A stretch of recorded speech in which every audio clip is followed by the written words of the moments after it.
Okay, imagine yourself in your backyard, sunbathing, planting tomatoes, picking tomatoes, whatever it is that you're doing, and you hear something in the sky above you. So you turn around and you look, and here's this thing above the tree line, and you're not sure what it is.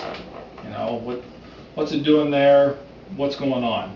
Well, chances are it's a remote controlled aircraft. Could be similar to one of these right here. Or maybe it's the police looking for a bad guy somewhere in the neighborhood around you. And then that would be a UAV, or unmanned aerial vehicle. There are several types of unmanned aerial vehicles. There is a remotely powered vehicle, or RPV, and then there is a drone, which is just flown out and used as target practice. Drones and UAVs are, how should I say it, they are mistaken for one another quite often. The military uses more unmanned aerial vehicles for flying over the Middle East, taking pictures of the bad guys over there.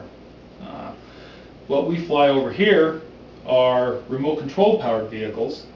These are flown by a pilot like myself, using a radio like this. And we are subjected to laws and regulations by the AMA, the Academy of Modeling Aeronautics, and the FAA, the Federal Aviation Administration. We cannot fly these around government buildings, being state houses, courthouses, things like that, or over interstates or anything. That we'd get in actually a lot of trouble with that.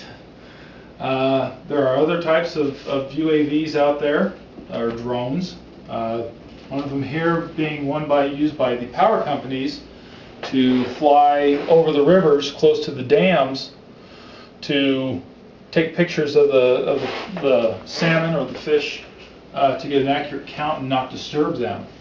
That's a great way to go. Plus, they also use those to fly up and down power lines to see if there's any breaks in the line.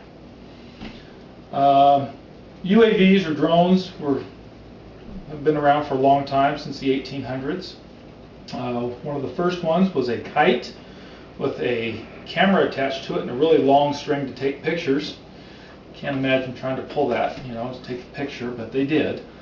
World War I, they used remote-powered aircraft as target practice for the pilots, and it has progressed from there. World War II, the Germans used a drone. It wasn't remotely powered; it was just sent up and flown. It was the V1 buzz bomb. It was a pulse jet engine similar to this right here, only on a much larger scale. And since then, they've come up with what we have today. We have Predator drones, which can fly up to 60,000 feet and take pictures of a 4 square inch piece of sand out in the desert to see if there's bad guys living over there or whatever's going on. Most of the stuff that we have here, being this Align T-Rex 500, can maybe get a mile away from me. It's basically line of sight. If I lose sight of it, this is going to go down, and I've just lost my investment in that. Same thing with this aircraft over here. This one right here, this is a little airplane that I fly out in front of my house. This weighs approximately 1 to 2 ounces, if that. And it is also, again, powered by this radio right here, which tells it, I put the inputs into there, and it tells the plane which way to go. The other stuff that the government has is done by satellite, which that costs millions of dollars, and I don't have that kind of disposable income. I wish. Really, the main difference between what the UAVs, drones that the military and police or Idaho Power uses is the amount of disposable income. These guys are spending tens of thousands to millions of dollars on these aircraft, where these will have a couple $100 or maybe even just $100 in this. Whereas we're not going to go out and spend that kind of money on these things. I don't think anybody has that kind of disposable income nowadays.